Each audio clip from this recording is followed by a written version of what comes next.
2016 presidential winner prediction based on actual data. With almost 5 months to go until the election, who will win in November? Well, let's start with the data, and then we'll move on to the variables.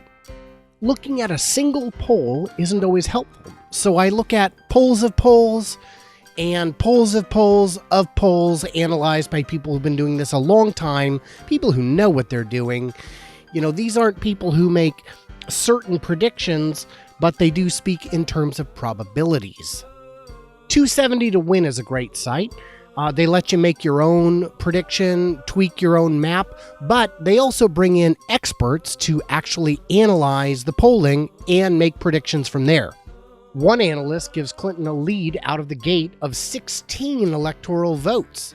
Now that almost looks like an even match, but really it isn't. Others are a bit more one-sided, giving Clinton anywhere from 249 to 253 electoral votes out of the 270 needed to win. So that would mean she's just one swing state shy of the majority.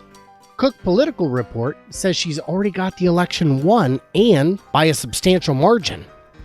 When you look at the mix of all the pundits together, it gives an even starker picture. The consensus is Clinton is already at 253 to Donald's 191, meaning if Clinton wins Florida or Ohio, it's over, she wins. If she loses both of those but picks up any 2 or 3 of the other 5 states, it's over, she wins. Of the 7 states too close to call, Donald could win 6 of them and still lose. But Trump is doing great in the polls! Well, not exactly. He led in a couple polls conducted a month ago, but never since then, and his numbers are actually getting worse. Let's look at Obama versus Romney in 2012 at this point in the election. Pretty steady, but not great. Now look at Clinton versus Donald over the same period. Much more erratic, but also much worse for Donald. Let's make Clinton's line green and Donald's line purple, and then overlay the 2 charts for comparison's sake. While Clinton has had lower lows, she's also had higher highs than Obama did. But Donald has never yet even once reached the polling figures that Mitt Romney had, and Mitt Romney got crushed in that election. If we follow this out to Election Day, you can see how much room Donald has to make up. It's kind of a lot. Sam Wang from the Princeton Election Consortium has been at this for a while, a few elections now, and he's easily in the top 2 poll interpreters. He says if the election were held today, it would be Clinton 325 to Donald's 213. Based on the polls, Mr. Wang performs quadrillions of election outcome simulations. This is the chart showing the results based on current polling. The blue represents how many electoral votes Clinton would win today, and the green at the very fringes represents a 5% possibility. So that does give Donald a chance to win, but the odds are very, very slim, like impossibly slim based on today's polling. But people hate her. Some people, sure. But more people hate Donald. His disapproval ratings are even worse than hers. So hate isn't going to tip the election for the Republicans, at least not in their favor. But she's a Clinton! Well, actually, Bill Clinton is the most popular living ex-president. He presided over a time of prosperity, reduced the debt to the point we actually had to consider what to do if it ended entirely, and people still ask him to come out and stump for them. That's something you don't see with either of the Bushes. But she's corrupt. It's really about perception. Her fans say she isn't, her opponents say she is, but very little of the mudslinging so far has managed to stick. Now let's talk about Donald's real problem. His campaign is broke. Yes, he ran a very cheap primary, but benefited from an incredibly wide field of GOP contenders, and he also got billions in free press. He can count on more free publicity through November, for sure, but that's not necessarily enough. The billion-dollar war chest needed to mount a serious campaign covers a lot of things beyond just being in the news. Campaign offices and staff are not free. Get out the vote and field organizing are not cheap.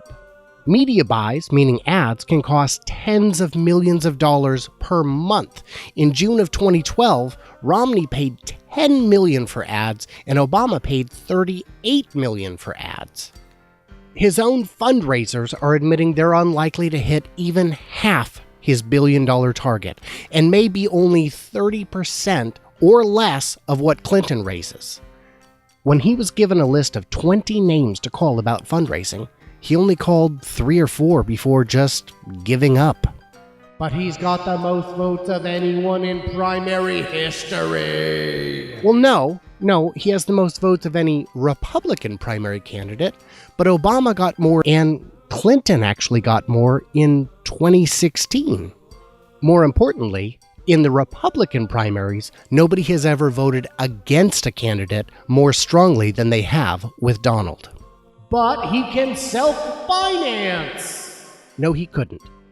It's a billion-dollar job, and even by his own lofty estimates, he only has a couple $100 million in cash. He would have to fire sale off buildings, and in doing so, lose 30, 50, 70% of the value, and even then, he couldn't do it fast enough to ramp up to get the money he needs. What do the betting markets say? Though far from perfect, there is wisdom amongst the invested masses willing to put their money where their mouths are. Predict It gives 2-to-1 odds against Donald. So if you're confident he can win, there's some, easy money to be made there. They also give exceptionally long odds on a Donald landslide. So, max out your credit cards and go all in, because if you know you're right, you'll be as rich as Rockefeller come November. Now, I don't actually recommend that because, it's a terrible idea. PredictWise, which looks at the gambling odds plus polls, still comes up with 3-to-1 odds against. What about an October surprise? Anything can happen between now and November. Though seemingly ever less likely, Clinton could be indicted. One or both candidates could die. Some new scandal could break to change everything. Or in McCain's case, he could get hawkish on defense and then the economy collapses. I don't know. Anything could happen. But more likely nothing will. So let's address the scandal front. Clinton has been vetted inside out. She's been running for president for 10 years. Her scandals are known. Donald's, on the other hand, are not. Every former business partner, every former renter, girlfriend, investor, you name it, may come out of the woodwork. And considering the media would pay them, $1 million for their story if they have proof of it, it's a big, big carrot to his detractors. The odds of a new Clinton scandal are nearly zero, and the ones thus far haven't been terribly effective outside the bubble. The email story, the Benghazi, those just don't work on liberals or independents. But Donald's are a big question mark, and he's got a lot more potential to lose on the scandal front. How accurate are today's polls? Well, historically, pretty accurate. There is wiggle room, but only on the margins. Sam Wang doesn't like to predict the future, but he still kind of does. So this chart shows likely outcomes from today, and you can see that, though there's a chance Donald will win, there's an overwhelming probability that he won't. So you see the yellow bars in the middle, that's 68% likelihood. The wider ones, if you're going by the wider ones, there's a chance Hillary will get every single state. In conclusion! So there you go. It's anybody's guess who will win, but an educated guess says Donald will come out the loser.